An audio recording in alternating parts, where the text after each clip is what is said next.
이번 명시는 아까 제가 여러 번 설명드렸죠.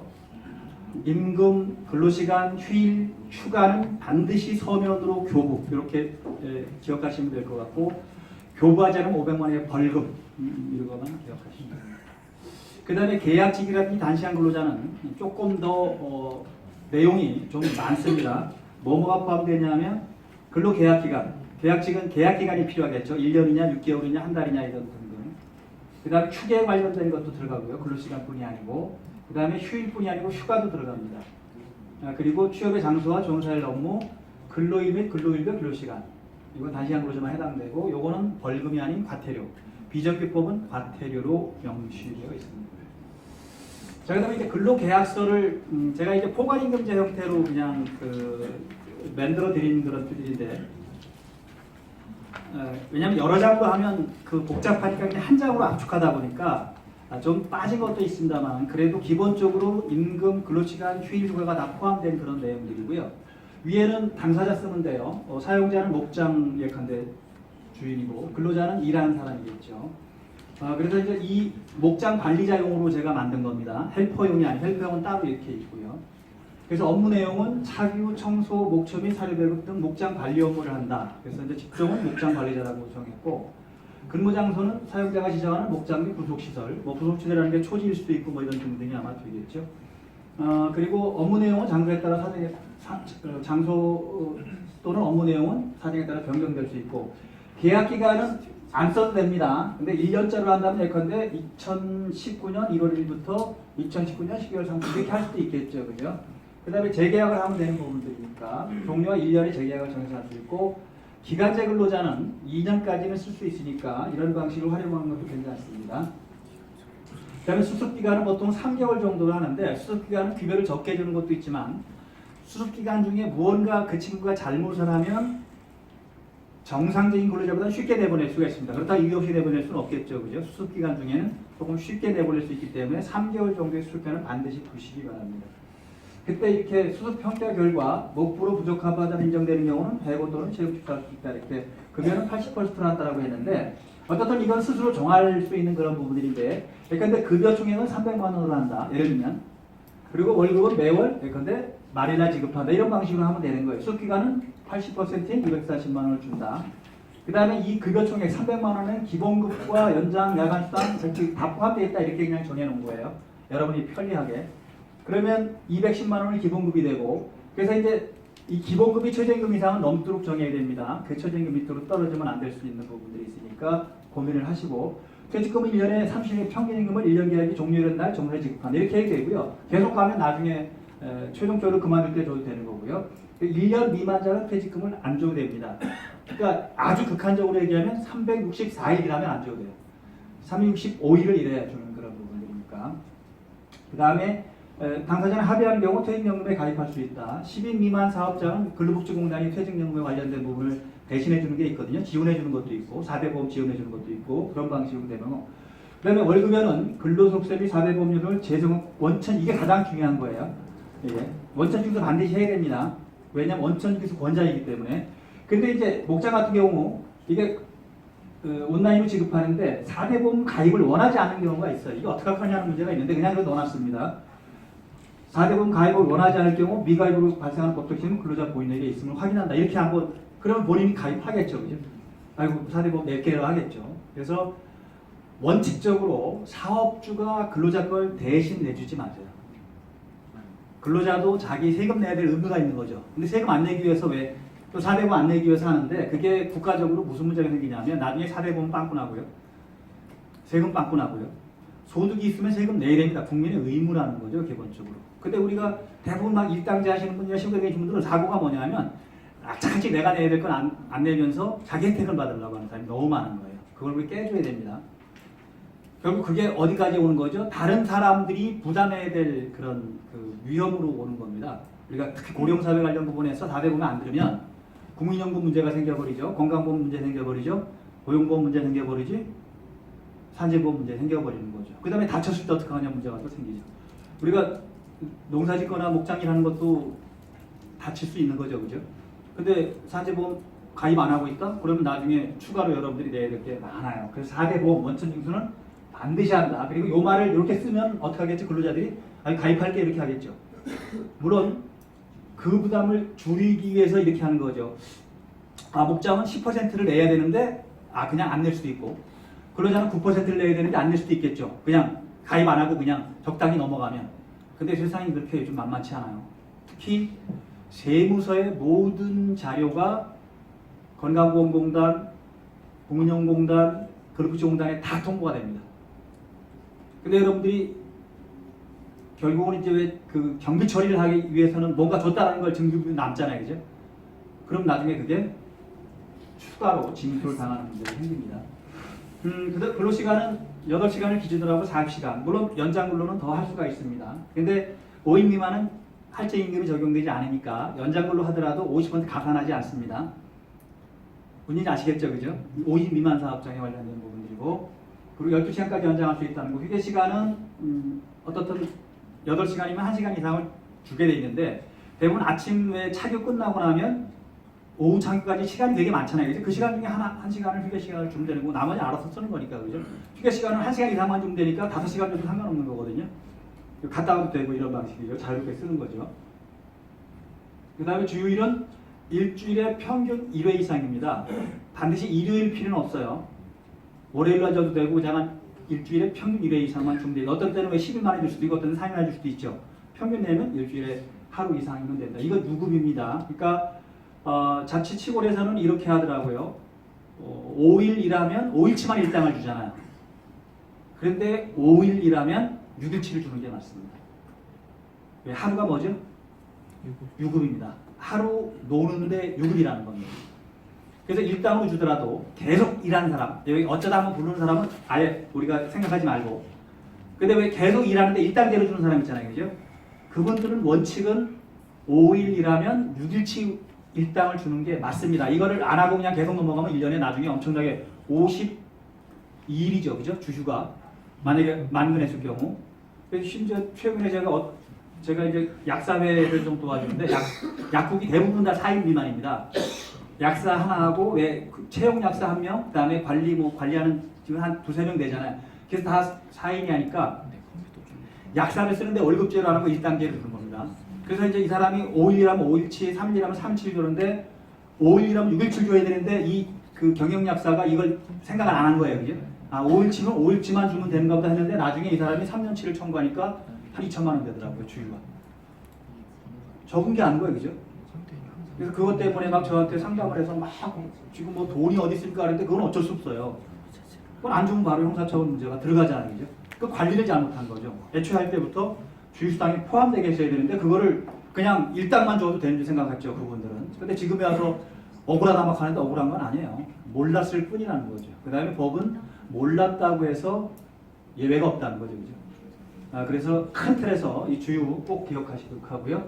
그 다음에 연차는 4인 이하는 적용되지 않으니까 여러분들하고 관련이 없을 텐데 근로기준법 의의한다 해놓고, 그래서 이제 제가 이걸 낸 겁니다. 다만 4인 이하 사업장이므로 연차휴가 부여휴가 없다는 것을 확인한다. 이게 해놓고 그래도 왜 우리는 하기휴가 같은 건 좀 가고 싶어 하잖아요, 근로자들이. 그래서 헬퍼도 제가 이렇게 조사해봤더니 보통 한 5일 정도 휴가를 주더라고요, 헬퍼 이렇게.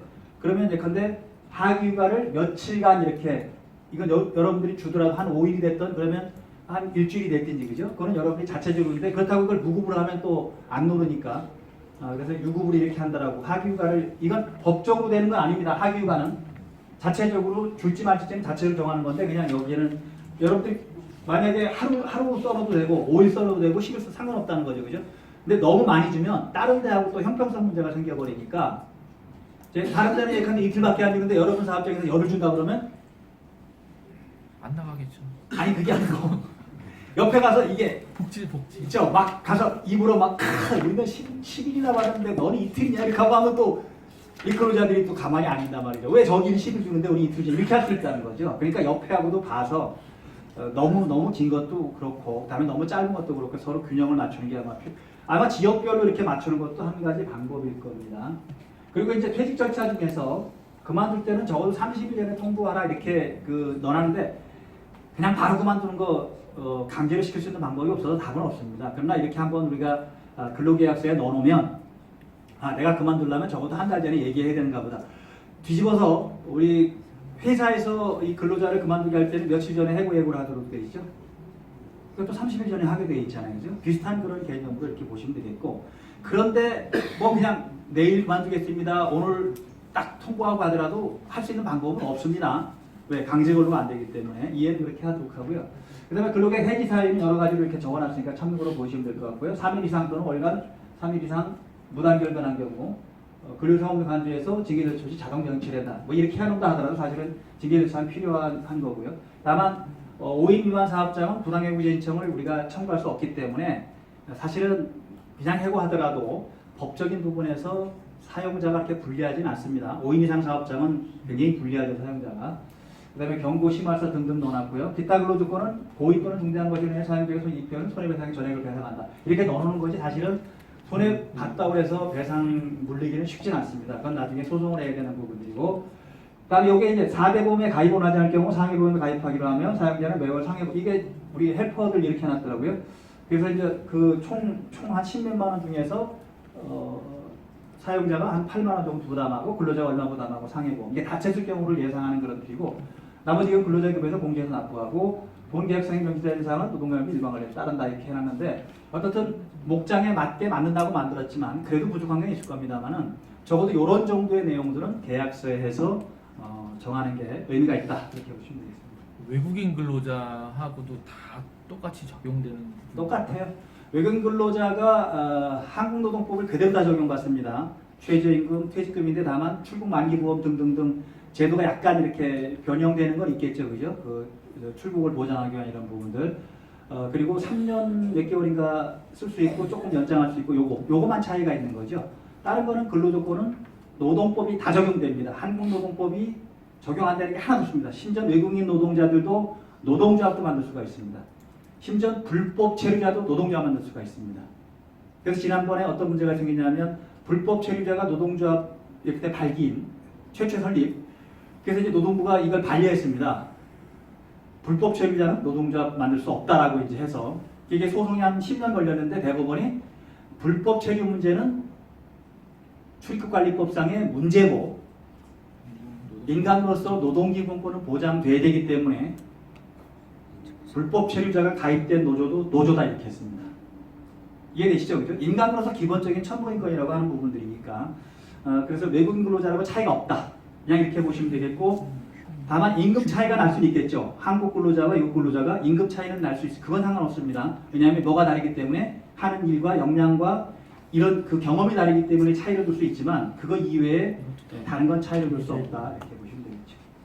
그다음에 채용 내정, 시용, 수습, 인턴은 뭐 별로 많이 써먹지는 않지만 실습생 같은 경우는 왜 농고생들 실습할 수 있겠죠, 그죠? 원래는 근로자 아닙니다. 학생인데 우리가 실습을 시킨다는 것뿐이고, 특별히 이 사람 그 실습생들한테는 근데 상해보험 같은 거, 뭐 산재보험 같은 거 할 수도 있겠고 이렇게. 근데 실제 일을 중심으로 하면 또 근로자로 보고요. 아까 수습은 몇 개월 기준 한다고 했죠, 보통? 예, 3개월 정도는 꼭 그 수습 기간을 두세요. 그래서 수습 기간 동안 서로 겪어봤더니 진짜 안 맞는다 그러면 그때 잘라버려야 됩니다. 그렇지 않으면 나중에 해고시키기가 쉽지 않죠, 그죠? 3개월 동안에 적용해서 하는 거고, 시용은 시범적으로 써보는 건데 수습하고 같은 거고요. 채용 내정은 매년 예컨대 2월 달에 졸업하는 고3을, 농고생을 지금 채용하는 게 채용 내정 이렇게 쓰는 건데 법적인 차이가 조금 있으니까 참고로 보시면 될 것 같고요. 그 다음에 근로자성 판단 기준은 자세히 설명드리진 않을 거예요. 왜냐하면 근로자성 판단 기준이 핵심인 이유가 제 박사학위 논문이 이건데, 요 한 조항 가지고 제가 책을 그 논문이 한 400페이지 가까이 썼으니까 되게 복잡하죠. 왜 그러냐면 노동법은 노동자인 경우만 노동법을 적용하거든요. 노동자인 경우만 퇴직금 줘야 되고, 노동자인 경우만 예컨대 8시간 적용되잖아요. 그러니까 노동자가 아니면 적용되지 않는 겁니다. 그러니까 이제 기업하시는 분들이 어떻게 사람을 쓰는 거죠? 노동자가 아닌 도급, 그 다음에 위임, 이런 거를 쓰는 거예요. 자유직업소득자로 이렇게. 그러니까 근데 목장도 마찬가지입니다. 목장도 근로자로 채용할 수도 있겠지만 아까 어떤 방식이 있다고 그랬죠? 도급 형태로 해서 그냥 네가 알아서 하고, 그죠? 나 간섭 안 할 테니까 내가 300만 원만 줄게, 도급비로. 이렇게 하는 거예요, 그죠? 그런데 나중에 근로자가 아니 나는 근로자인데 왜 퇴직금 안 주냐라고 주장을 하게 되면 이제 근로자성 따지는 겁니다. 그럴 때 핵심이 되는 건 세 가지입니다. 아까 제가 왜 맨 처음에 우리 천지인이라는 표현을 썼죠. 그걸 그대로 우리가 도입하면 시간적인 구속을 받는지 공간적인 구속을 받는지 인간적인 구속을 받는지 세 가지가 핵심이에요. 자, 그러면 출퇴근 의무가 있다. 그러면 근로자의 가능성이 높은 거예요. 출퇴근 의무가 없다. 그러면 근로자가 아닐 가능성이 높은 거예요. 그 다음에 사업장이 지정돼 있다. 예컨대 목장이 지정돼 있잖아요. 그죠? 그럼 근로자의 가능성이 높죠. 근데 지정을 안 하고 그냥 여기저기 왔다 갔다 하는 사람은 근로자가 아닐 가능성이 높은 거죠. 그 다음에 지시감독을 받으면 근로자의 가능성이 높은데 자기가 스스로 알아서 하면 근로자가 아닐 가능성이 높은 거예요. 그래서 중요한 건 근로자, 노동자라는 말을 쓰려면 시간적인 구속과 공간적인 구속과 인간적인 구속 세 가지를 충족시켜야 노동법이 적용되는 근로자에 포함됩니다. 어떤 게 빠지면 근로자가 아닐 가능성이 되게 높은 거죠. 예를 들면 최근에 이제 이슈가 되고 있는 거 제가 박사학위 논문에서 좀 지적했습니다만은 여러분의 그 배달 많이 시켜 먹죠. 배달. 근데 옛날은 중국집 배달원 그러면 중국집에 소속된 근로자였었어요. 근데 요즘은 중국집에 소속된 근로자나 치킨집에 소속된 근로자가 없죠. 다 어떻게 하죠? 배달 앱 회사와 배달 약정을 하고 배달 한 건에 얼마씩 이렇게 받는 거예요. 그러니까 이 친구들은 음식점의 근로자도 아니고요. 그 다음에 배달 앱 회사의 근로자도 아닙니다. 배달 앱 회사하고 무슨 계약을 맺고 있죠? 그렇죠. 배달 약정만 맺고 있는 거예요. 근로자가 아니에요. 근로계약 맺은 거 아니에요. 그리고 자기가 하고 싶으면 하고 하기 싫으면 안 하는 겁니다. 근데 오토바이가 자기 소유예요. 즉 뭘 갖고 있죠? 생산수단을 갖고 있는 거예요. 하기 싫으면 안 해도 그만이에요. 뭘 안 받죠? 시간적인 구속 안 받고 공간적인 구속을 안 받죠. 그럼 지시감독을 받는 게 아니고 뭐죠? 그냥 앱에 뜬 거 가지고 자기가 가기 싫어도 가야 되는 게 아니고 뭐죠? 가기 싫으면 안 받으면 되는 거예요. 자, 그러니까 이 사람들은 분명히 일을 하고 있음에도 불구하고 노동법으로 보호하는 노동자가 아니에요. 자, 그래서 이 친구가 오토바이 배달하다가 사망을 했습니다. 그 사건이 실제로 벌어졌으니까. 자, 당연히 유족은 뭘 청구했겠죠? 산재보험을 청구했겠죠. 왜? 산재보험은 가입하지 않았어도 노동자의 경우는 당연 가입이 돼버립니다. 노동자의 경우는. 노동자가 아니면 자기가 임의 가입을 해야 되는 거지만. 그러니까 이제 당연히 유족은 산재보험 청구를 했어요. 최종 대법원까지 갔습니다. 대법원에서 뭐라고 판결했겠어요? 노동자가 아니다라고 그랬어요. 아까 왜 그렇죠? 뭐가 없었다고? 시간적인 구속과 공간적인 구속과 지시감독이 없었다. 이 세 가지가 제가 아까 설명드린 이유가 있습니다. 노동 문제의 핵심이 여기에 있습니다. 즉 우리가 월급 받는 사람이라고 다 노동자라고 보는 게 아니고 월급 받는 사람 중에서 즉 품파는 사람 중에서 결국 시간적으로 출퇴근 의무가 있고 공간적으로 사업장에 예컨대 장소라는 게 정해지고 인간적으로 지시감독을 받고 이 세 가지를 핵심으로 한다는 거죠. 그러니까 아까 배달 앱을 통해서 일을 하는 오토바이 배달원들은 노동자가 아니다라는 결론을 내게 되는 거죠. 그게 지금 택배 기사들, 그 다음에 여러분들 왜 우유 집유하는 차량 운전하신 분 있죠? 네, 탱크로리. 이분들도 서울우유 근로자가 아니고요. 그렇다고 목장 근로자도 아니에요. 뭐죠? 개인 사업자입니다. 개인 사업자인데 무슨 계약? 그건 운송 약정을 하고 있죠. 그런데 분명히 차에는 뭐라고 달고 있죠? 서울우유라고 달고 있어요. 그러니까 이분들이 뭘 주장하는 거죠? 서울우유에? 나도 근로자로 퇴직금 달라 주장을 하는 거예요. 그 소송이 계속 벌어지는 겁니다. 지휘차주 문제, 그 다음에 그 보험 설계사, 학습지 선생님들, 골프장 캐디 뭐 무지장이 많습니다. 또 하나 있죠. 서울우유 옛날에는 어떻게 했어요? 서울우유 집집마다 배달하시는 분이 계셨잖아요. 우유 배달. 우유 배달이 서울우유 근로자인가요? 아니죠. 개인 사업자예요. 그런데 그분들이 뭐라고 또 주장하냐면 아니다. 나는 매일 365일 서울우유만 나는 배달했다. 당연히 주장할 수 있단 말이죠. 그죠? 그랬을 때 이제 또 뭘 따지냐면 그럼 서울우유가 구체적인 지시감독했냐? 아니라는 거죠. 그죠? 그 다음에 야쿠르트 아주머니들. 대표적인 사례잖아요. 야쿠르트 아줌마들이 왜 그 한국 야쿠르트하고 한 30년, 40년 일했어요. 그 다음에 뭐 때문에 싸우겠어요? 나중에. 퇴직금 문제입니다. 만약에 30년을 근무했으면 30개월은 받을 수 있는데 노동자의 경우는 왜 안 주냐라고 이제 소송을 하는데 야쿠르트 아줌마는 확실하게 근로자가 아니라고 대법원이 판단해버렸어요. 그럼 서울우유 배달원도 근로자가 아니라고 판단할 겁니다. 근데 이제 서울우유 대리점에 소속돼 있는 배달원은 또 달라요. 그렇죠? 서울우유 대리점을 하시는 사장님은 당연히 사장님인데, 근데 그러한 부분에서 이제 이 노동자성이 되게 중요한데, 그때 중요한 표현은 뭐냐면 계약 형식은 불만한다. 아까 시간적인, 공간적인, 인간적인, 그게 이런 거예요.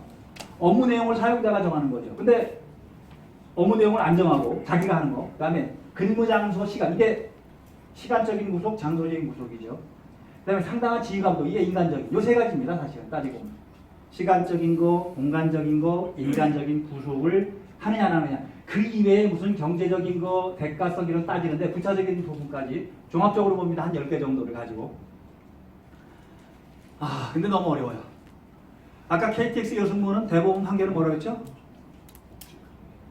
협력업체 근로자라고 또 했고, 그 다음에 현대차 협력업체 근로자들은 다시 현대차 직원이라고 했고, 그 다음에 이 부분도 학술지 선생 근로자가 아니다 판단 많이 하다가 최근에 들어서 이제 구분하기 시작했습니다. 근로기준법상으로는 근로자가 아닌데 노조법상으로는 또 근로자, 이렇게 또 복잡하게 만들어놨습니다.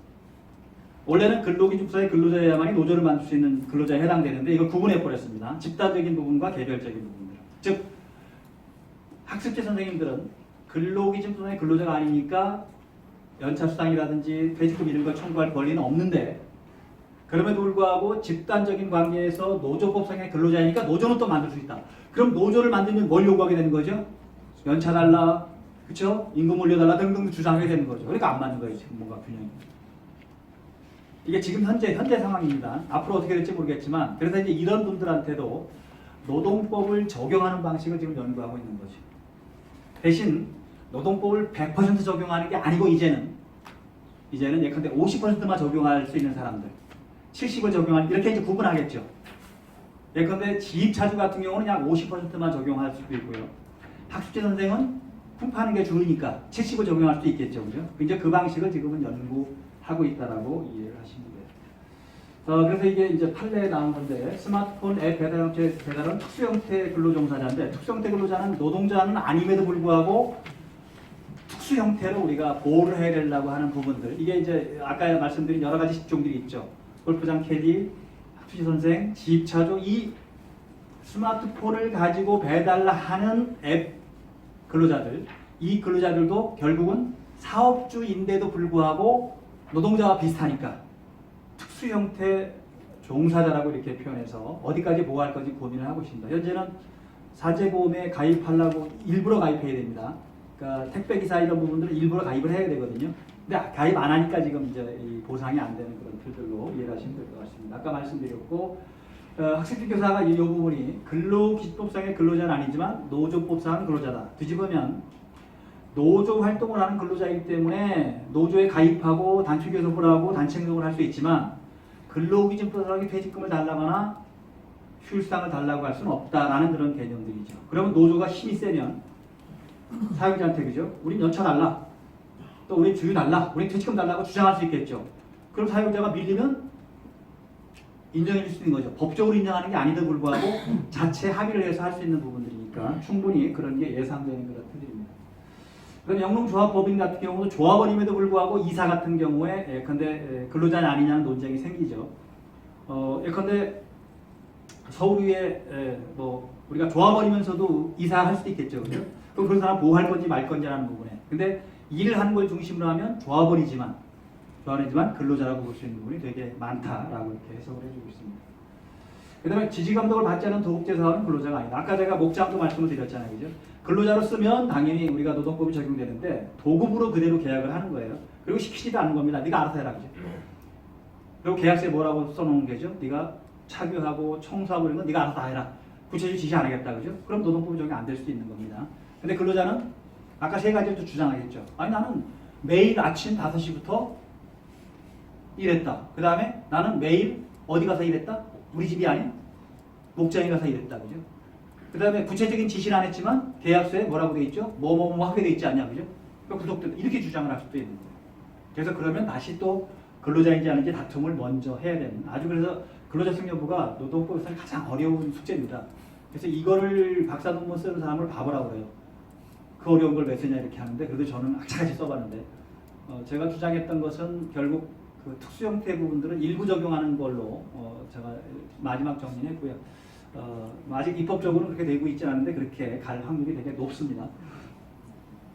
자, 그 다음에 이제 사용자는 아까 이제 노동자나 근로자는 권리를 주장할 수 있는 사람이고 반대로 사용자는 의무를 이행해야 되는 사람이죠. 자, 그러면 여러분들이 이 노동자를 쓰면 여러분들은 사용자가 되는 거고요. 그 다음에 임원들도 사용자가 되는 겁니다. 심지어 일반 기업은 부서장도 사용자가 되는 거예요. 그럼 우리 팀장님이 있습니다만 팀장님은 당연히 월급쟁이기 때문에 근로자입니다. 그럼에도 불구하고 팀장 밑에 있는 직원들한테는 다시 노동법상의 사용자예요. 그래서 아주 쉽게 설명드리면 뭐 우리가 여성이 왜 출산을 하면 며칠 휴가를 가게 돼 있죠 법적으로 90일이죠. 90일에서 쌍둥이 이상은 120일입니다. 이제 바뀌었으니까. 자, 그건 당연히 아는데 애아버지가 되면 왜 그 남편이 청구할 수 있는 게 있잖아요. 배우자 출산 휴가라고 했는데 며칠이죠? 네, 5일이죠. 5일 중에 3일이 유급입니다. 3일이. 즉 3일만 딱 쓰면 3일 유급으로 갔다 오면 되고 5일을 쓰면 이틀은 무급으로 해도 되는 거예요. 근데 이제 우리 팀장님 밑에 젊은 친구가 있습니다. 결혼한 지 얼마 안 되는 친구가 이제 막 팀장님 좋은 일 생겼습니다. 뭔데? 그러니까 아들 낳았습니다. 축하해. 그걸로 끝날 줄 알았더니 그런데요 저 휴가 5일 주세요. 이렇게 청구를 했다고 치죠. 근데 이 팀장님은 한 번도 가본 적이 없잖아 지금까지. 그러니까 너만 해놨냐? 가본 예를 들면 야 이 바쁜데 무슨 휴가를 가? 라고 해서 야 가지마 이렇게 했다고 칩시다. 하나 얘기인데 그럼 근로자가 예 팀장님 알았습니다. 그냥 뭐 제가 저녁에 가서 그냥 뭐 이렇게 하죠 이렇게 하고 그냥 넘어가면 좋은데 요즘 젊은 친구들은 그 꼴을 못 보죠. 헐? 네가 팀장이지 내 권리를 네가 뭐 침해해? 그쵸? 그대로 녹음했다가 요즘 다 녹음이 가능하잖아요. 그대로 녹음했다가 노동부에 진정서를 내든지 그죠? 고소고발을 하면 팀장님이 사용자로서 형사처벌이 됩니다. 그 다음에 법인은 같은 금액의 벌금을 적용합니다. 그 다음에 만약에 조합장이 그렇게 시켰으면 조합장은 교사죄로 또 처벌하고요. 알고도 방조했으면 방조죄로 또 처벌합니다. 그러니까 행위자 처벌주의, 법인은 양벌주의, 그 다음에 대표는 교사 또는 방조죄로 처벌할 수 있는 기본적인 틀들을 이해하시면 되겠죠. 자, 그러니까 여러분들은 뭐 그런 중간 관리자가 없으니까 큰 문제 없는데 여러분들은 그냥 당연히 경영자니까 사용자입니다.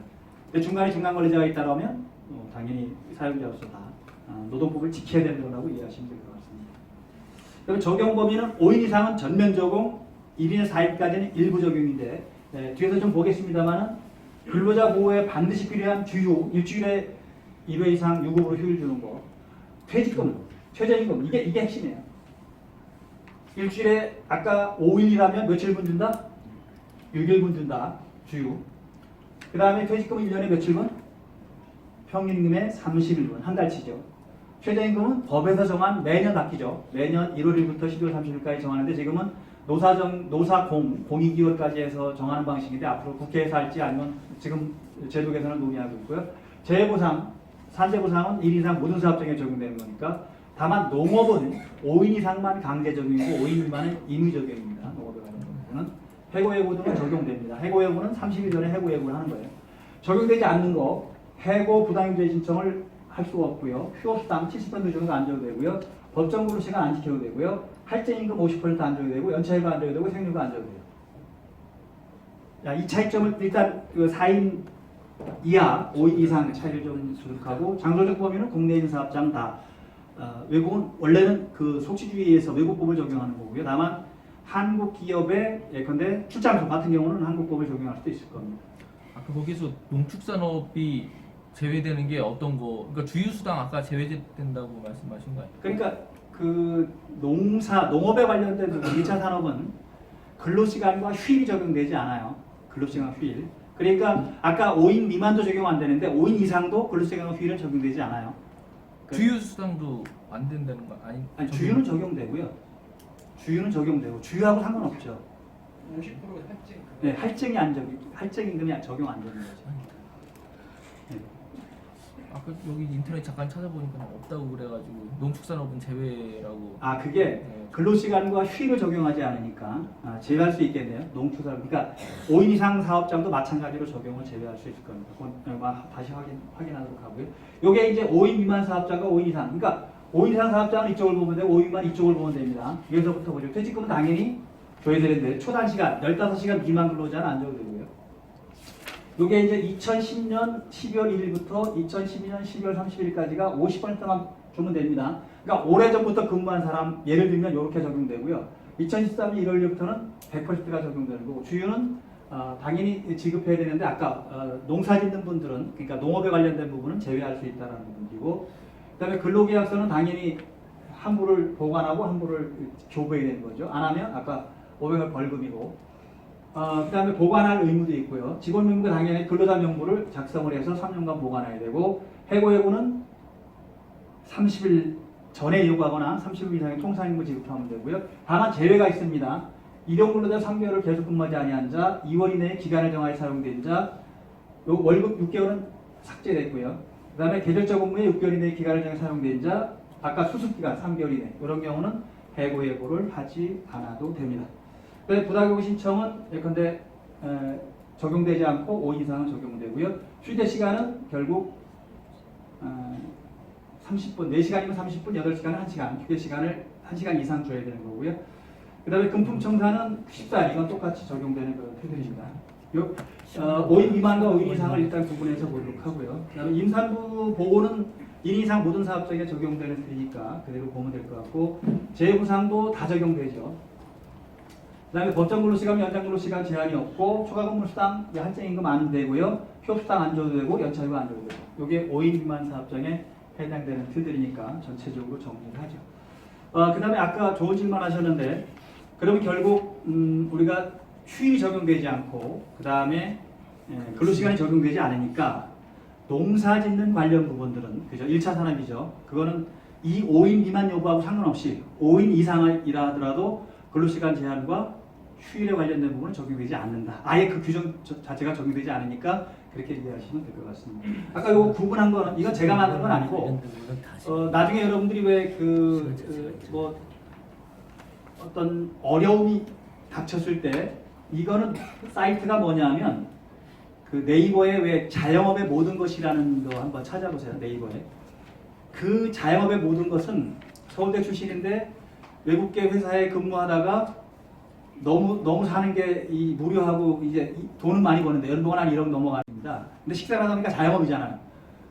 그러니까 자영업인데 이 친구가 머리가 좋다 보니까 왜 세금 공부하고 노무 공부하고 뭐 마케팅 공부하고 등등 하면서 자영업의 모든 것이라는 카페를 운영하고 유튜브 동영상을 올리는데 저보다 더 전문가예요. 이 노동 문제도 제가 그린 것보다 훨씬 더 잘 그리고 그래서 저기 오이도에 있는 그 식당을 하거든요. 그 뭐죠 왜 조개구이하고 등등 하는데 한번 가보긴 했어요. 얼굴은 못 봤지만.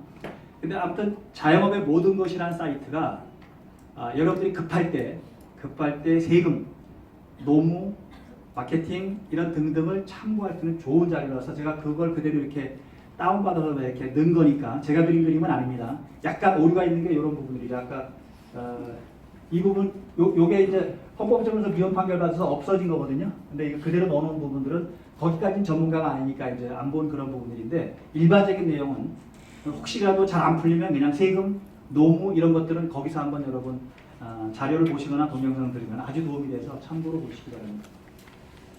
그 다음에 연봉에 퇴직금 포함하는 건 무조건 무효라고 했으니까 아까 여러 번 설명드렸죠. 그죠? 그러니까 3천만 원에 퇴직금 포함 이렇게 하지 말고 필요하다면 연봉을 2,700으로 정하고 퇴직금을 1년 후에 준다. 그죠? 이런 방식으로 해서 매년 정산하는 방식으로 하든지 이렇게 하시기 바랍니다. 그 다음에 이제 근로 10일 이상 사업장은 취업규칙을 작성해서 신고를 넣었는데 여러분들은 없지만 그래도 기본적으로 취업규칙은 뭐냐는 것만 이해하시면 돼요. 경영자가 일방적으로 근로조건을 정해서 룰을 만들 수 있는 겁니다. 대신 전제조건이 두 가지예요. 하나는 법기준 이상만 효력이 있고 당연하겠죠. 그죠? 그 다음에 작성 변경할 때 근로자 대표의 동의를 얻거나 의견을 들어야 됩니다. 그러니까 불리하지 않은 변경이나 재정은 의견만 들으면 되고 불리한 변경은 동의를 얻도록 이렇게 해놨습니다. 한 가지 이번에 최저임금법 개정되면서 예외가 하나 생겼죠. 즉 분기별이나 두 달에 한 번씩 지급하는 상여금 이런 등등을 매월 지급하는 걸로 바꾸는 건 불리한 변경이거든요. 그럼에도 불구하고 그것은 동의를 얻지 않고 의견만 듣도록 그렇게 바꿨습니다. 내용으로 보시면 될 것 같고요. 이렇게 내용이 들어있고, 자 이제 임금, 통상임금, 평균임금. 이제 임금이 가장 중요한 거니까 임금 특히 계산하는 방법, 지급 방법 두 가지를 잘 알고 계시면 되는데, 자 관련 사전 점검을 한번 해보죠. 1번에 정기적, 일률적으로 소정분류에 대해서 지급하는 통상임금이 퇴직금 산정의 기준입니다. 틀렸죠. 이 통상임금을 평균임금으로 바꿔야 됩니다. 퇴직금은 평균임금이고요. 일반적으로 연장, 야간, 수당 등등을 계산하는 건 통상임금. 요 두 가지 뒷박을 씁니다. 평균임금은 큰 대박이고 총액이기 때문에 통상임금은 작은 대박입니다. 정기적, 일률적, 고정적으로 지급하는 건 통상임금이기 때문에 이번에 고관임금 제도의 내용 안에 연장근로수당, 양근로수당이 포함되어 있더라도 가산수당은 별도로 지급돼. 그렇진 않아요. 고관임금을 우리가 제대로 책정을 하면 연장, 야간, 수당을 다 포함해서 계약을 맺는 것도 가능합니다. 그 포괄임금이라고 하는 거죠. 아까 우리가 왜 계약서에 뭐라고 썼죠? 예컨대 300만 원에 연장, 야간, 수당 다 포함되어 있다 이렇게 한 거고, 그리고 기본금은 한 70%로 잡았고 연장, 수당 한 20%, 그렇죠? 복지 한 10% 이렇게 잡았잖아요, 그죠? 그런 방식으로 하는 건 인정된다는 겁니다. 3번에 경영 성과에 따라 은혜적으로 지급되는 배분 성과금의 경우에는 근로의 대가로 볼 수 없어 임금이 아니다. 맞습니다. 여기서 임금이 아니라는 개념은 퇴직금 계산할 때 안 넣어줘도 된다는 겁니다. 이익배분금, 성과배분금 이런 등등인데 목장에서 이걸 두긴 어렵죠, 그죠? 목장에서 지금 성과가 많이 나니까 우리가 100%더 주겠다 이렇게 정하기는 어렵죠. 그러니까 목장은 써먹기 어렵지만 일단은 알고는 계시죠. 4번에 근로자의 퇴직금 중간정산 요구가 있으면 사업주는 반드시 응답. 그렇진 않아요. 퇴직금 중간정산 요구하더라도 퇴직금 중간정산을 할 수 있는 경우가 있습니다. 법에 명시되어 있어요. 무주택자가 집을 살 때 퇴직금 미리 땡겼을 수 있는 거예요. 그 다음에 6개월 이상 가족이나 본인이 치료하는 경우. 그래서 이게 요새 악용된다고 하네요. 임플란트가 보통 한 번 하면 한 1년 가잖아요, 그죠? 그래가지고 그걸 신청하는 사람이 되게 많다. 법의 맹점이기도 해요. 6개월 이상 뭐 치료하면 뭐 주는 그런 부분들이니까. 5번에 퇴직금 중간정산 이후 퇴직금 산정을 위한 계속근로일수 1년 미만자에게는 별도의 퇴직금을 지급하지 않는 건 틀렸죠. 그 일할 월할 정산에서 지급을 해야 됩니다. 자, 임금은 개념 정의를 사용자가 지급하는데 근로의 대가를 지급하는 것만 임금이다. 그러니까 근로의 대가가 아닌 것도 있을 수 있겠죠. 예컨대 식대 같은 경우가 임금이 아닐 수도 있고, 또 여러분들이 왜 목장 같은 데 보면 식사를 제공해 줄 수 있단 말이죠. 그죠? 집에서 이렇게 있으니까. 그런 건 임금이 아닙니다. 그런데도 식대를 매월 10만 원씩 만약에 책정해 주면 그건 또 임금이 되는 거죠. 왜냐하면 복지를 하더라도 임금이라고 보는 거예요. 매월 고정적으로 지급하면. 그 다음에 교통비 같은 걸 20만 원씩 만약에 준다라고 하는 것도 뭐 때문에 그렇게 주죠? 식대하고 교통비는 비과세가 되니까. 비과세 때문에 세무사들이 그렇게 만들어주거든요. 그래도 그건 임금이 되는 거죠. 그냥 집에서 식사를 제공하거나 근데 왜 우리가 식당 정해놓고 그냥 알아서 먹고 계산해 주는 건 이건 임금이 아니거든요. 그런데 돈으로 매월 얼마씩 준다. 이건 고정적으로 준다라고 하면 임금이 될 수 있는 거예요. 그러면 퇴직금에 들어가야 되는 거죠. 아까 식사를 제공하는 건 임금이 아니니까 퇴직금이 안 들어가요. 그러니까 사정에 따라서 해석을 그때그때 할 수밖에 없는 경우도 발생한다라고. 그러면 숙소비를 임금에 포함시키면요. 네? 숙소비를 임금에 포함을 시켜버리면 네. 그럼 최저임금을 더 낮출 수도 있는 건가요? 대신 퇴직금. 그게 이제 이번에 내년부터 바뀌었잖아요. 올해까지는 아니고. 그래서 매월 지급하는 식대, 교통비 이런 부분들이죠. 최저임금에 포함되는 다만 지금 내년부터 다 포함되는 게 아니고 한 5년에 걸쳐서 확대되죠. 그래서 2024년이 되면 전액이 최저임금에 들어갑니다. 그렇게 바꿨습니다. 내년부터 적용되는 거나 이렇게 보시면 되겠죠. 그러면 지금 식대 같은 걸 10만 원 준다는 게 지금은 안 들어갔잖아요. 내년에는 그 중에 일부분 들어갑니다. 다 들어가는 게 아니고 그게 7%, 상여금은 25%, 최저임금액의 7% 넘는 것만 들어가고 이런 방식으로 되어 있거든요. 그러니까 그거는 매년 달라지죠. 매년 이제 확대되면서 2024년 이후에는 전액에 들어갑니다. 대신 전제 조건은 매월 지급하는 것만. 그러니까 아까 상여금은 어떻게 바꾸라고 그랬죠? 매월 지급하는 걸 만약에 바꿔야 되고 식대는 매월 지급하니까 큰 문제 없죠. 식대나 교통비는. 그러면 지금 당장은 다 안 들어갑니다. 그 중에 일부만 들어가는데 2024년이 되면 전액이 들어갑니다. 이렇게 하시면 되겠죠. 자, 그 다음에 이제 통상임금 평균임금인데 그냥 아주 간단하게 이렇게 생각을 하세요. 통상임금은 작은 대박, 평균임금 큰 대박. 평상시에는 작은 대박으로 계산해 주면 되고 근로자 때 안 좋은 일 있을 때는 큰 대박인 평균임금으로 계산해준다. 뭐냐면 퇴직금하고 재보상금은 근로자한테 안 좋은 일이죠. 그러니까 큰 걸로 계산해준다라고만 기억을 하시면 될 것 같고요. 그다음 임금의 개념 정리는 법에는 근로의 대가라고만 되어 있는데 실제 판례는 뭐라고 하겠냐면 명칭은 불문한다. 사용자가 주는 건 다 임금이다. 대신 근로의 대가만 임금이다 이렇게 하면서 근로의 대가가 아닌 거는 임금이 아니라고 하고 있죠. 그래서 근로자에게 계속적 정기적으로 지급되고 월급 같은 경우 식대 같은 경우 아까 식대도 복지후생이라고 하지만 어떻게 하는 거죠? 계속적 정기적으로 지급하죠. 그러니까 임금이라고 해석하는 거죠. 그러니까 우리는 분명히 식대는 복지후생비야라고 생각하지만 명칭은 불문한다고 했으니까 그 다음에 교통비는 복지후생 생각하지만 판례는 임금이라고 하는 이유가 그런 겁니다. 명칭 불문, 계속적 정기적으로 지급하면 임금이다 이렇게 해석을 해주고 있습니다. 그 다음에 근로계약 등등에 의해서 지급의무가 있는 거고 그 다음에 고객이 주는 팁이나 산학금의 개인수급이 임금이 아닌 거고요. 자, 대부분 다 임금입니다. 근데 아닌 거 한번 볼게요. 은혜적 호의적으로 지급되는 금품, 경조금이나 공로금. 예컨대 상당하면 왜한 50만 원, 20만 원 이렇게 주는 게 있잖아요. 그죠? 경조금 이런 거. 그 다음에 신변상 또는 순수한 복지후생적 금품. 여기서 순수한이라는 말 쓴 이유가 우리가 말로는 복지후생이라고 하는데 최근에 판례는 다 임금이라고 해버리거든요. 예컨대 교통비, 식대 이런 것들을 얘기하죠. 순수한 복지후생비가 지금은 거의 없다. 아까 어떤 거죠? 식사를 제공하는 거죠. 현물로 밥 해주는 거. 그것까지 계산하기는 어려우니까 그거는 임금이 아니라고 하는 겁니다. 그 다음에 변동적 성과금 또는 이윤 배분금은 임금이 아니다. 근데 어떤 회사가 주는 건 대부분 다 임금이라고 하고 있으니까 그렇게 보시면 될 것 같고요. 그래서 이제 판례를 보면 순수한 경영 성과금은 임금이 아니라는 걸 원칙으로 합니다. 근데 여러분 사업장은 아마 순수한 경영 성과금을 두기가 어렵겠죠. 그런데 뭐 삼성이나 이런 데는 한 50%가 경영 성과급이 나오는 거거든요. 연봉이 만약에 1억이면 한 5천만 원 정도가 성과급이 나오거든요. 대부분이. 물론 뭐 PR이나 이런 여러 가지 성과 지표에 의해서 줍니다만. 근데 그런 것은 임금이 아니라고 합니다. 임금은 아닌데 소득이기 때문에 세금은 냅니다. 아시겠죠, 그죠? 임금인 경우에는 퇴직금에 포함하고 이렇게 계산하지만 임금이 아닌 성과급 같은 경우는 소득이기 때문에 세금은 내는데 노동법상의 임금은 아니라고 이렇게 해석하는 거죠. 똑같지 않습니다. 개인시장에 따라 지급되는 성과급은 임금이 아니다라는 판례가 나오다가 최근에 임금이다라고 합니다. 개인 성과급 주로 뭐냐면 왜 자동차 판매원 같은 경우 기본급은 얼마 안 되면서 뭐가 많죠? 그렇죠. 판매 수당이 많잖아요, 그죠? 그 이 판매 수당이 임금이냐 아니냐에 따라 되게 다른 이유가 임금으로 보면 어떤 사람들은 이런 악용을 해요. 솔직하게 한 3개월 동안에 무진장이 파는 겁니다. 막 4분의 8촌까지 다 그냥 해가지고 그걸 딱 올린 다음에 딱 섞였으면 엄청나게 많아지죠, 그죠? 근데 그건 임금이라고 보는 거예요. 개인 성과급이기 때문에. 아까 집단 성과급 중에서도 왜 배분 성과급만 임금 아니라고 했잖아요, 그죠? 근데 임금에 들어가니까 아까 그런 문제가 생겨요. 그러니까 할수록 또 어떤 판례가 나오냐면 그렇게 의도적으로 악용한 건 제외할 수 있다 이렇게. 임금이긴 한데 퇴직금 계산할 때 제외할 수 있다 이런 판례는 또 있습니다. 그래서 개인 성과급은 일단 임금으로 본다 이렇게 보시면 됩니다. 그래서 차량 판매 인센티브도 정기적으로 받았다면 임금이다. 아까 제가 자동차 판매원들 얘기 들었고요. 그 다음에 통상임금 평균임금의 기본 이해는 이 통상임금은 작은 대박, 평균임금은 큰 대박 이렇게 구분하시고 평상시에는 작은 대박으로 계산해서 주면 되고요. 그만둘 때와 다쳤을 때는 평균임금 계산해 주면 된다. 특히 퇴직금은 평균임금 때문에 모든 금액이 다 들어가는 거예요. 연장 양한 수당 계산할 때는 그냥 이걸로 해주면 되는 거고요. 구분이 뭐냐면 평균임금은 총액, 통상임금은 정기적, 일률적, 고정적으로 지급되는 것. 요거만 통상임금 들어가는데 최근에 논란이 된 게 뭐 있죠? 상여금. 상여금이 정기적, 고정적, 일률적이 기다 아니다 싸우다가 판례가 1년에 한 번 주더라도 정기적이다 이렇게 본 거예요.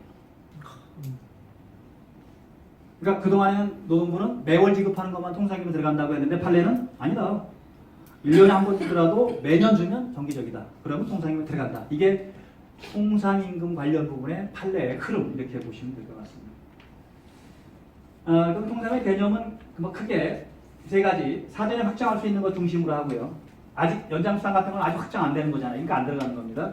그다음에 정기적, 일률적, 고정적 임금, 소정으로의 대가 세 가지만 기억하시면 되고 굳이 여러분들은 지금 이걸 자세히 보지 않더라도 여러분 임금 체계는 심플하니까 크게 걱정할 건 없다 이렇게 보시면 되겠죠. 그래서 제1자한테만 지급하는 상여금은 통상임금이 아니다. 무슨 얘기냐면 이런 겁니다. 예컨대 우리가 자동차 회사들이 정기 상여금이 보통 800%, 그거 이외에 또 한 300을 더 주지만 이렇게 합니다. 두 달에 한 번씩 상여금을 주고 명절 때 100%에서 800%입니다.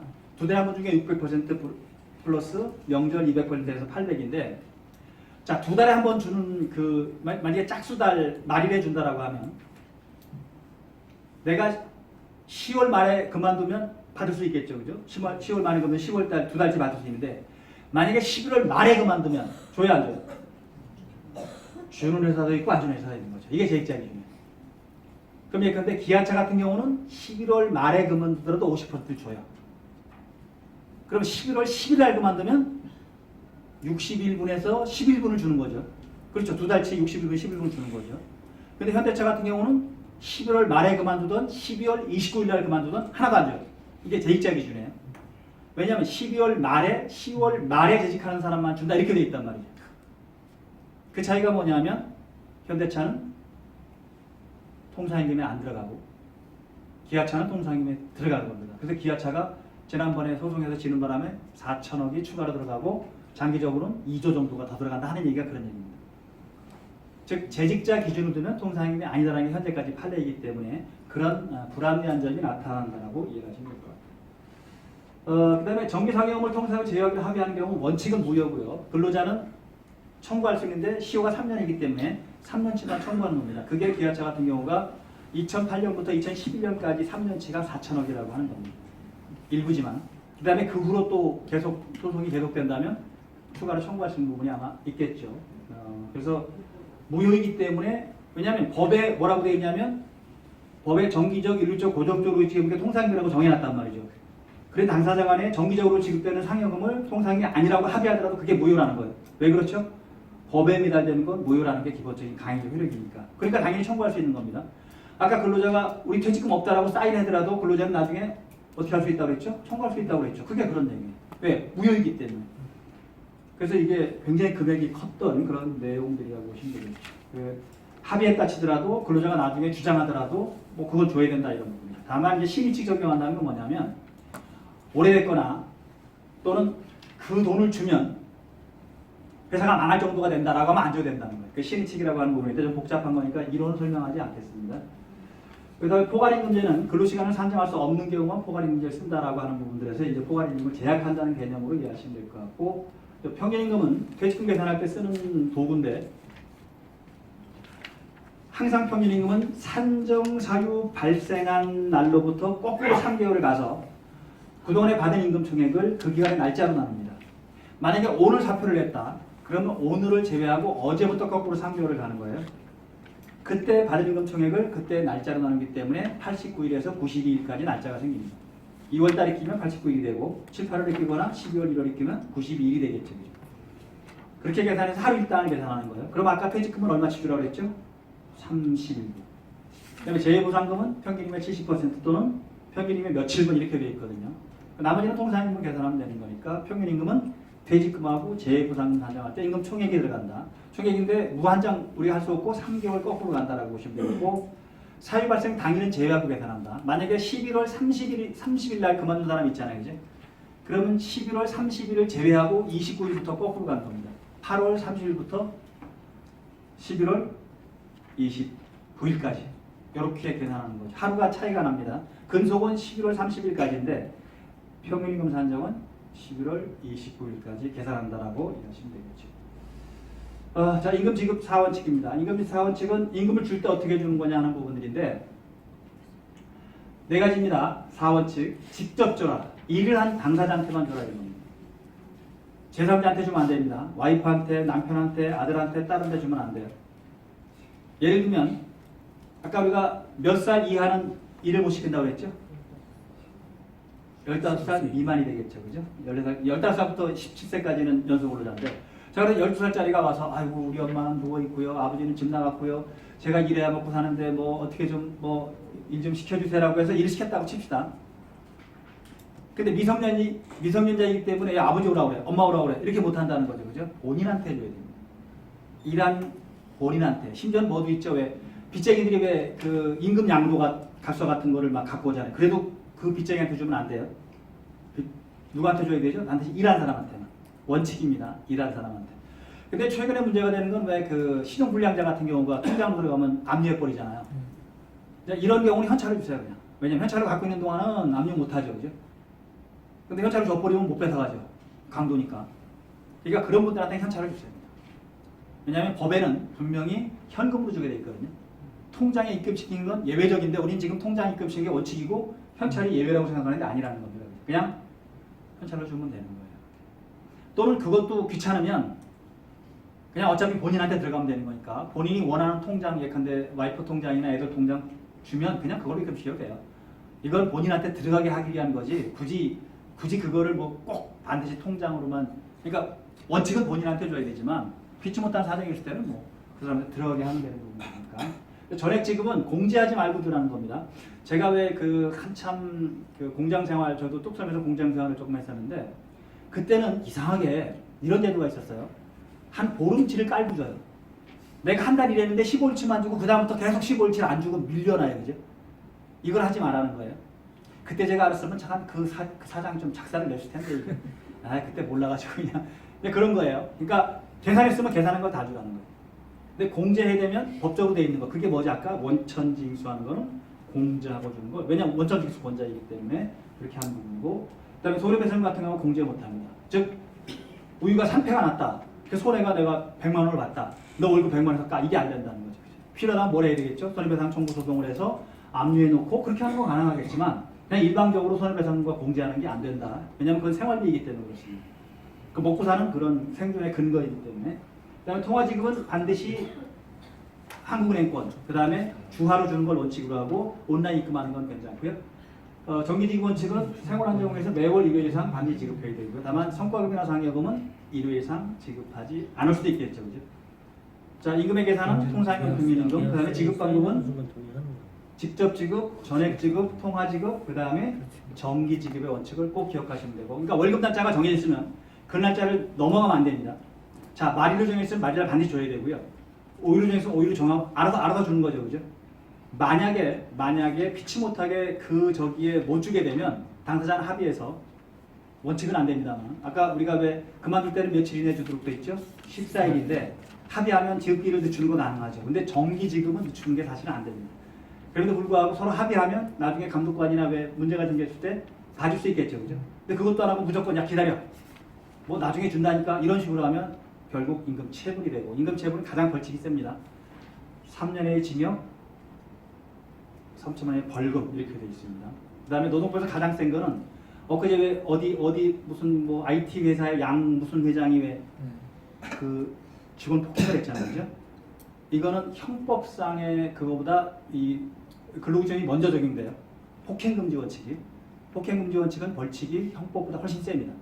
근로관계에서 벌어지는 폭행은 훨씬 그래서 저건 경찰이 수사하지만 사실은 근로감독관이 수사를 해야 됩니다. 왜? 특별법을 먼저 적용해야 되기 때문에. 그리고 벌칙이 세고 그런 방식으로 아마 적용되니까 참고를 하시기 바랍니다. 예.